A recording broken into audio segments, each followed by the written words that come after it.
right, good morning, ladies and gentlemen, and it is my good pleasure to welcome you to West Tennessee, to Bolivar Central High School. We are the home of the Tigers, and we have so looked forward to this day when we got the email of our winner, just waiting for this moment, and we're appreciative to Secretary of State Hargett and his team for reaching out to us and assuring us that the pandemic may delay us, but not deny this event. So yeah, we're so excited. Before getting down to business at hand, I do want to acknowledge some very important people in the room. Our dignitaries are here, and we're so grateful for them coming to and fro Nashville and just being a part of this great event. But let me begin with our dream team. These are my administrative co-people that are just second to none. I want to acknowledge them. Our assistant principal, Miss Shauna Bell. Raise your hand, wave. Also, Mr. Willie Parks, he's our assistant principal as well. Want to acknowledge our fantastic instructional facilitator, Miss Leanne Claire Shelton. Also in our company, Director Ross had the plan on being present, but he had a minor procedure on his hand done, so he's unable to be here. Want to acknowledge our very own local representative, J.W. Shaw. He's with us on today.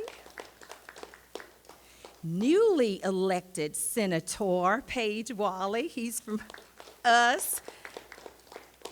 Want to acknowledge our business leader, press person, Prince newspaper, dedicated supporter of Bolivar Central High School, none other than Mr. Darrell Tubner. There he is. We have our chairman of the Election Commission, Mr. Carl Gibson. And we have our Election Commission chairperson, administrator, yes, Miss Amber Moore. Welcome. And last but not least, to our very own special guest and presenter on today, Secretary of State Trey Hargett and his company. Yes. So that's all that I have for now. I'm signing off. We know that many of you are on a schedule. I know we have to travel to Nashville, we being Mr. Wally, Senator Wally, and what have you. So at this time, for the business at hand, we'll have Secretary of State Trey Hargett. Give him a round of applause. Thank you, sir. Thank you. You run a tight ship. I bet it's great to be a student here. And I bet it's great to be a teacher here as well. Thank you for your leadership. And I will take a few moments. I know Senator Wally has to get out of town. I have other obligations as well. But we're delighted to be here. And as a former Ripley Tiger, I don't think I've ever been on the campus of Bolivar Central High School and gotten a round of applause before. So it only took me 52 years, but I finally got one. So delighted to be with you and to pay homage to our guest of honor, Sydni Aylor, today. So during this pandemic, and as always, we're always looking for poll officials, people to help us run the elections. And statewide, it takes over 17,000 people to make sure that we have enough people to work early voting, to work election day, to help count absentee ballots, to help move equipment, all kinds of things. And during this pandemic, as you know, if you probably went during normal times, you would notice that the age of the average poll worker is probably over 60 years of age easily, right, Amber, if not 65. And who's most susceptible to COVID-19? It's those who tend to be older. We wanted to make sure that we expanded the pool of election workers to help us take care of the traditional poll working, but also count the additional responsibility of counting more absentee ballots than usual. And we really wanted to focus and accelerate our efforts to attract younger poll workers. And Amber Moore has always done a fantastic job of that. She is one of our best administrators in the state. And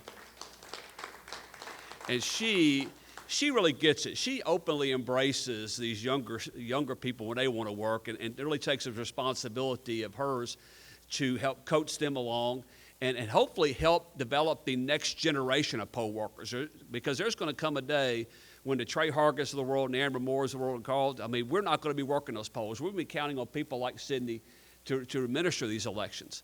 And they are like a breath of fresh air when they come in, they work the polls. They bring energy, they bring excitement, they bring tech savvy. And this year we decided we would do an essay contest and ask students to talk about their experience in working the polls. And it's a great way for us, they got paid, but also a way to further incentivize these students and really also help rejuvenate us to remind us why we do what we do. And Sydney talked about the integrity of the process and talking about the importance of people coming together and working elections. And it's really a great reminder for all of us how fortunate we are to live in the state that we live in, the nation we live in, and what it takes to be a good citizen, all of us coming together to help make these elections possible and so that we can be able to elect our leaders in a free and fair fashion. And so, Sydney, I'm just grateful that you would take the opportunity, one, to work the elections, and number two, to submit a winning essay. And as a result, you've won a 10-star scholarship for $500 that you can use toward your higher education. And we're delighted that we can help further that along, and would love to be able to present you a symbolic check if you and your parents want to come forward. This is not the one that goes to the bank, okay? But I'll let you hold that, and we'll just ask your parents to gather around with us. Why don't we step out here so we can get away from the microphone?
Guys, thank y'all for attending this ceremony and honoring Sydney and the great work she's done. We know she has a bright future ahead of her, and because of her, the future of our state is indeed bright. So thank you very much for attending today, and best wishes to you and your family for health and safety.